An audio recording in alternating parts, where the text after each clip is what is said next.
Hey, and welcome to our latest edition of Bengals Nation here at Kroger OTR Eatery, sponsored by Rally House. Gary Miller and Chris Rankel with you. And, of course, our co-hosts, as always, Mike Hilton and Vonn Bell, getting defensive, but doing the other side of the ball this week, they bring in Ted Karras. Of course, we always got our one-on-ones with Zac Taylor.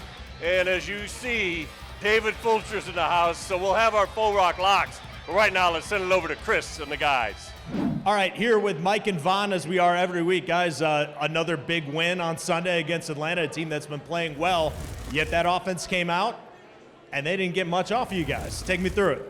Oh, man, it was the emphasis of the week. We're going to start fast, and we're going to play off of each other. And we get the ball back as much as possible to the offense and create field position.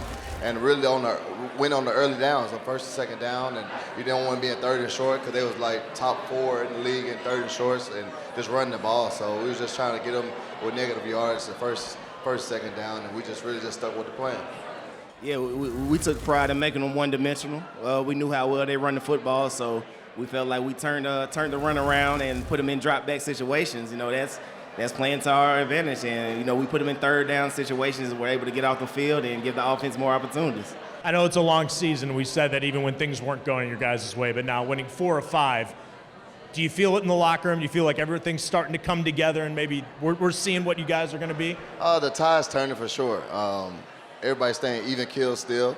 We still got to prove it week in and week out. And we still got to put in the work every day and just keep on finding that 1% and getting better. So we just got to keep on stacking. Yeah, nobody lost confidence from when we were 0-2 to now 4-3. Like, our confidence level was still high. And, you know, we just been playing well. We're trying to keep it going, especially going into this big divisional game next week. Nick Chubb is such a unique running back because he doesn't look like he's running all that hard. He doesn't look like he'd be hard to tackle. He's almost impossible to tackle. What makes him, Mike, you might know a little better from seeing him at Georgia, but, like, what makes him difficult? Man, it's just how strong he is. Number one, he's only about 5'10", so he has a low center of gravity, but he's probably 225, all muscle, strong. He's what you want in a running back. But he also has breakaway speed, what people don't realize, and he's just really one of the best backs in the league.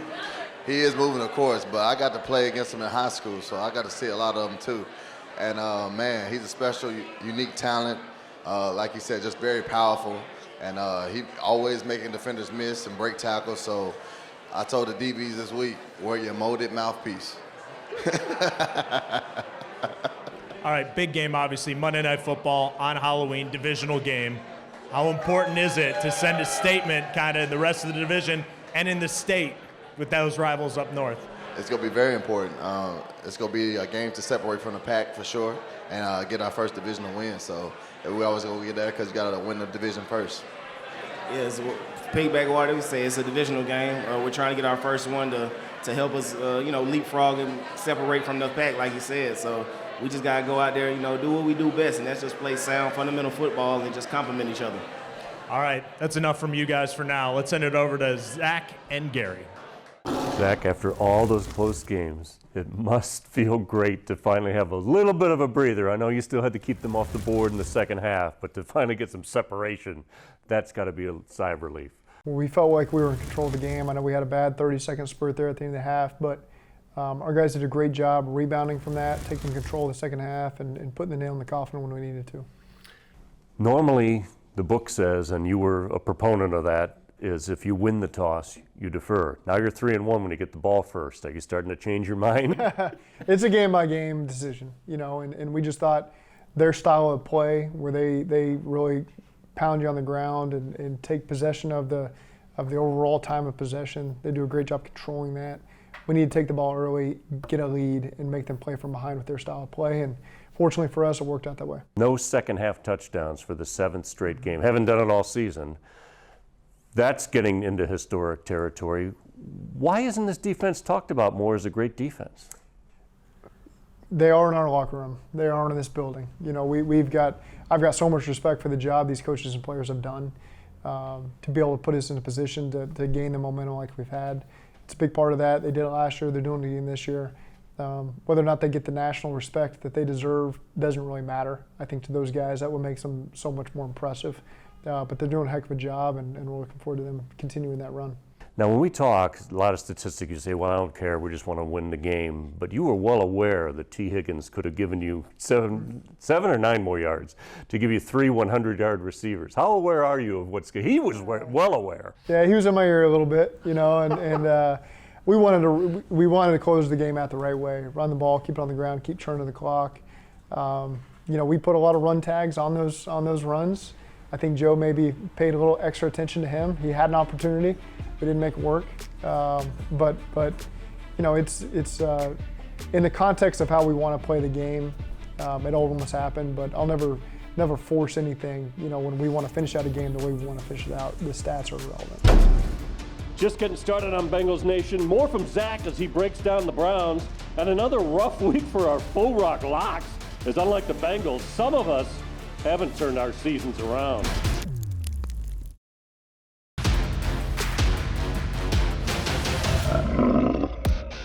Faux Rocks Locks, sponsored by Hawksworth.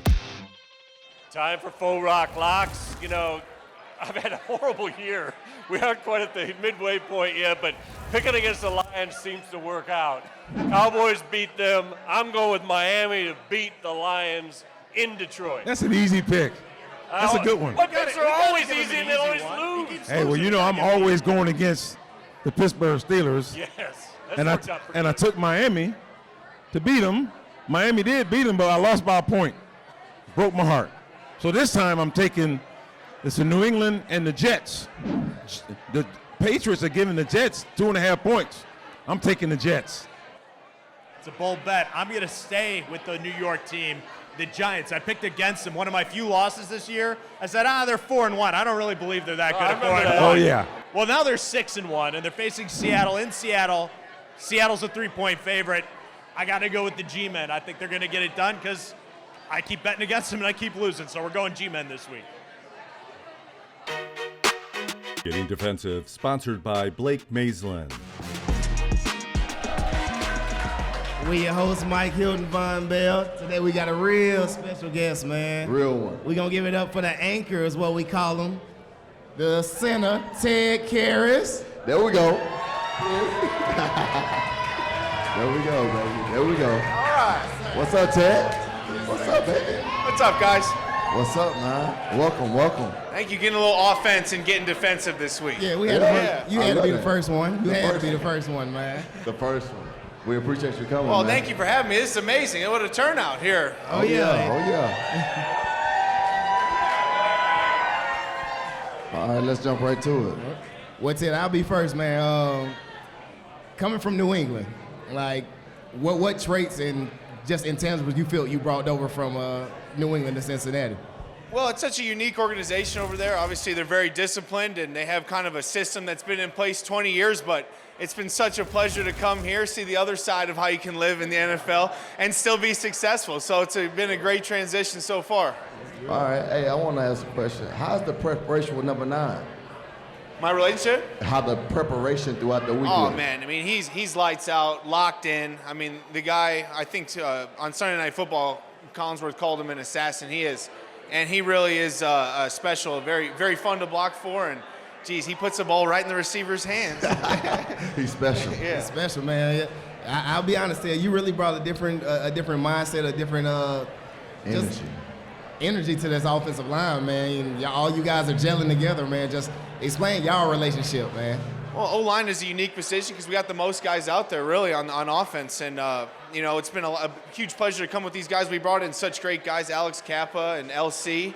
And Cordell has been a phenomenal rookie. Jonah was the first player, drafted in the Zac Taylor era. So it's been really easy for me. I get a lot of credit for being a leader, but we have so many great leaders in there. And, we're coming to work every day, getting better every week. Glad we could put up a performance like last week, and I need to do it again. Yep. All right.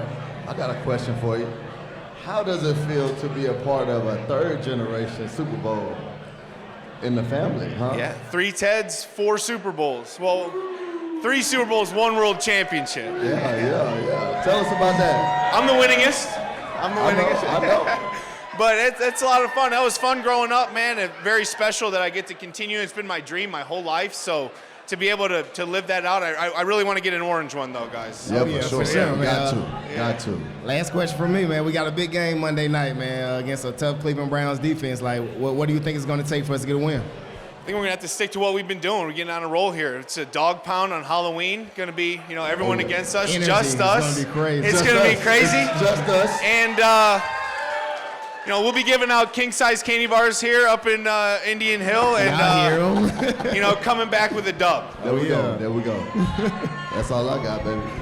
Well, Ted, man, we appreciate you really coming up here, man. Like I said, you bring a lot of energy and personality to this team, man. And, let's keep it going, man. Let's keep stacking absolutely, W's. man. We feed off that. I'm with you guys, so let's go. Let's go. Thanks for having me, man. Thank y'all for coming. Earning Your Stripes, sponsored by Rally House. Browns season is one you can relate to. They've had a 1-point loss, a 2-point loss, 2 3-point losses. They've been blown out once, but they've been right there in every game. So how dangerous is a team like that that's lost 4 in a row and is so desperate? They're not dangerous. They're a really good football team.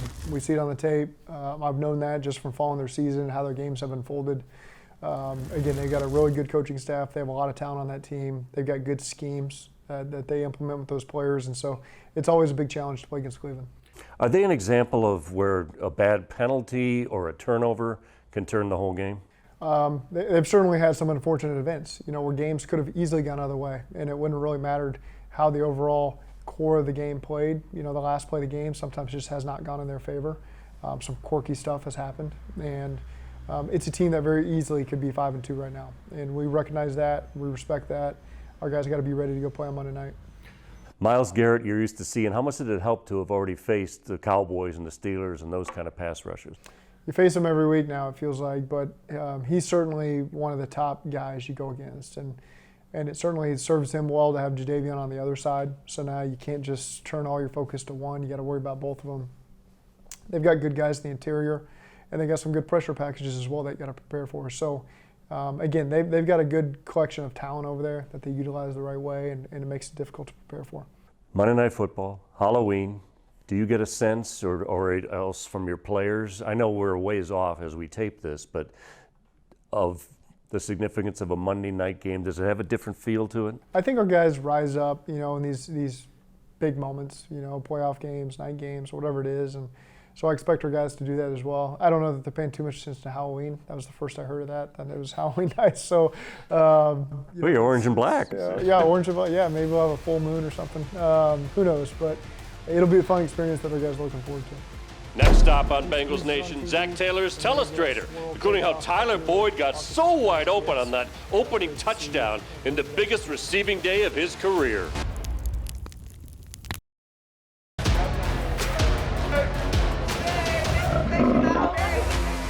Coach Taylor's Breakdown, sponsored by EverDry. All right, here we go with some plays from the game against the Falcons. First one here on offense, this was about the 4th or 5th play of the game here. They're in Tampa 2, so they're going to have a half-field player. They're going to have a half-field player. They're going to have a middle runner here, trying to get to the middle with the mic, and then their corners are going to be cloud corners here. So we want to get a play action here, try to hold the mic linebacker, so with the action, hold the mic so we can get TB through and over the top. And then we're going to 2-on-1 this field safety. So if he squeezes on TB, then we're going to get a swirl takeoff up here with T. Higgins. And if he gets width for T, then we're going to bang the ball to TB down the middle. So when he falls down, you just pick the open guy and throw it to him. In that case, he threw it to TB, and TB had a great play. So it was a good way to start the game for our team here, taking this explosive play versus cover 2. Good job by the lineman in protection. Gave Joe all day. You can see there that pocket's as clean as it gets. So that's great to see, and really good execution by those guys. $15,000, throw in the stands. Just give that money to me if you're going to do that. Okay, and so here we go again. As you can see, we're getting some tempo here, so they're slow to get lined up. They got 12 guys on the field to start. They get them off right before we snap the ball. But this is just going to be an alert over here. Versus middle field close, he can take a one-on-one over here on a deep stop route. We're going to have a quick through by TB and then a short dagger up top by Jamar. So he's going to give a good action here to hold these backers. So just getting these backers to step up on this run action, because we've run some runs off that action, and get TB through unimpeded over here. It's a great throw by Joe. Great catch by TB there, the one-handed catch in traffic. A lot of guys get big eyes when they feel a defender right in front of them, but not TB. He's fearless. Does a great job making the catch and getting us a big play there. And then you can just see the camaraderie on the sidelines here. Vonn Bell Mike Hilton, Colt Anderson. You can just see the players stepping up on the sidelines and showing what kind of a connected team we are. That's great to see. And then you look at this one, we're in an empty, so Joe changes the protection here. Thinking we might be getting the pressure, so he brings Joe back in the backfield, communicates new protection, but he can hardly believe his eyes. He sees a one-on-one coverage over here with Jamar, and maybe safety help, maybe not, we're not sure yet. So he's on the hash, so Joe's kind of peeking. If he's gonna scream over here, Joe's probably gonna work T up top, but he hangs in the middle just enough to be able to allow Joe to go over there and work Jamar on the fade route. And Jamar does a great job of holding some ground, so he's got room to work with over here, and then making this over-the-shoulder catch with really not much room to spare, hanging on to it, maintaining possession through the ground. Really good execution there by those two guys. Good protection up front. Again, you can see it's good protection. Great throw, great catch. 7 points for the Bengals. And then the defense side of the ball here, you're going to see we're in a 5-down look. Single high appearance, pre-snap. Post-snap, we're going to get to Tampa 2. And you're going to see Trey Hendrickson doing a great job here. Starts with B.J. Hill. I'll show you from the end zone copy. Starts with B.J. Hill here. BJ's right here. Getting penetration up here, making the quarterback move off his spot a little bit. And then Trey jumping in there and making the play, finishing off the sack. But again, good coverage disguised by the guys in the back end. Allowed him to hold the ball a little bit longer and Trey to get in there to get that sack. And then you can see the situation here. It's 3rd and 7. 35-17 into the third quarter, so it's still important. We need to keep points off the board here. It's 3rd and 7. We need to get a stop, get the offense the ball back. We're going to present this like it's cover 0. So you're going to see flat back contour 4 across, all the DBs off. You're going to see 7 guys up in the line of scrimmage. That's one more they can handle with the protection. So the quarterback's got to think, I got to get the ball out. They got 7 guys on the line of scrimmage. I got to get it out before the 7th guy comes home, which would be Jesse in this case.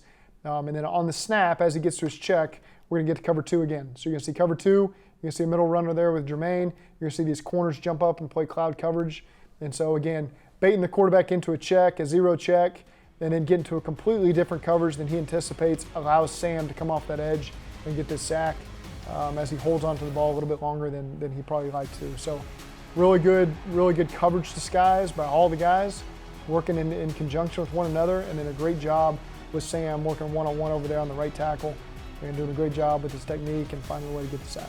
Before we say goodbye on this edition of Bengals Nation, we'll check in with the head coach one more time as he prepares for Battle for Ohio Part 1. This is my glory.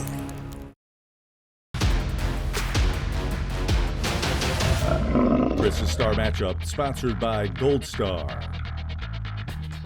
The matchup this week sounds simple, but it's not always simple. You got to stop Nick Chubb if you want to stop the Cleveland Browns. Look, this offense runs through the run game for the Browns, and Nick Chubb is one of the best running backs currently in the National Football League. You heard Mike and Vonn talk earlier about what it's like to stop him. He's strong, he's fast, he makes people miss. And the Browns offense runs through that. Sure, they have a couple weapons in the passing game, but it all revolves around establishing the run by a very dominant offensive line. Nick Chubb has burned the Bengals in the past. It's not easy to stop him, but if you are, you're able to stop this Browns offense. We felt his power, felt his speed. He's an amazing back, and he seems like he's very focused. He's not someone who likes to, the superlatives of the game. Looks like he just likes playing football. So those guys are the dangerous ones. So we'll definitely look out for him. Keys to the Game, sponsored by Kia. Division games are always huge, possible to get separation and really put them in your rearview mirror. What's a must to do to be successful in Cleveland on Monday night?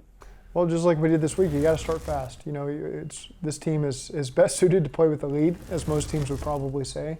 But again, they've got a really strong rushing attack and a lot of things that are built off of that. So our guys got to be keyed into that, and then making the most of our possessions on offense. Finishing with 7 and not 3 will be critical in these road divisional games. Bengals Nation comes your way every Saturday night following Local 12 late news, approximately 11:35, but you may want to DVR the show after.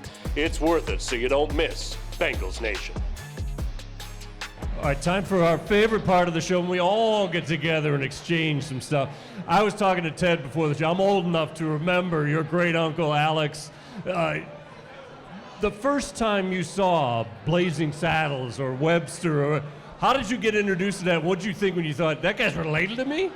Yeah, it was a big family lore, you know. He was the biggest, member of our family, kind of the leader, and it was just really special that my dad shared those movies with me, and obviously the history of his career. There's many books written about him too, so I knew him very well through that. Got to meet him once out in Hollywood Hills, and that was very special to me.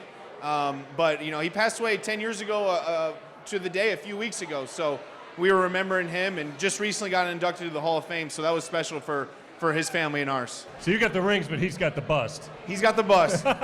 So far. I was told by a football coach many years ago that every offensive lineman is basically the same no matter where you go. Do you guys find that's true, that all these offensive linemen are basically the same person? Oh, yeah, absolutely. They all are high-energy guys. They just love the game of football, and, they're really probably some of the funniest guys on the team if you actually just sit down and talk to them. For sure. I think they got the biggest personalities beside the DBs. Well, I guess the Ohio State-Illinois matchups, when you guys played against each other, kind of speaks for itself. What do you remember from that? What do you remember from never saw the turtle, do you know the did you? traveling trophy between Illinois? Yeah, the Illabucks. Okay. Yeah, the Turtles. It was always in your shelf, so it Yeah, was we never in always our won it. trophy case, so I didn't know if you guys even talked We about it. won the turtle. Yes. Ted, we did a story with you before the season about the degrees and everything you've done for your life after football. For those of you who don't know, this man might be one of the most educated people in the NFL. Take us through that with the multiple masters and everything. Well, since I was 17 years old, people have been offering to pay for school, so I've taken advantage of that. And the NFL is a great program where you can go to school as long as you get a C at any accredited institution in the country. So it took me 5 off seasons, got an MBA, and I'm going to continue going. Took a little break last off season, but we'll see what catches my fancy next. Yeah, give him a round of applause for that. That's impressive. Including you're going to eventually go to Harvard, right? I tried to go to Harvard. I was out there in Massachusetts. I think let's go UC. There you go. Hey. There we go. Oh, you obviously spent some time with the GOAT, Brady. Now you're the future GOAT, maybe, Burrow. Have you talked to Joe at all about what Tom does, or has he asked you about the way Tom goes about things, or vice versa? I've shared some Tom stories, and I think they're similar in a lot of ways. I think Joe, it's obviously different being 25 versus 45 and connecting with his guys. I think it's probably a little bit more natural of him to be a leader. He's not so much, he's a superstar, but a very accessible one. And I think that's a big reason why our team is so successful. Well, last week we were able to put a silence to Vonn's old team and their who dat with a who day. I know the Dolphins and Patriots, I don't think have their own, but we have one here that we close every show with, and we need a Ted Karras version as well. With a who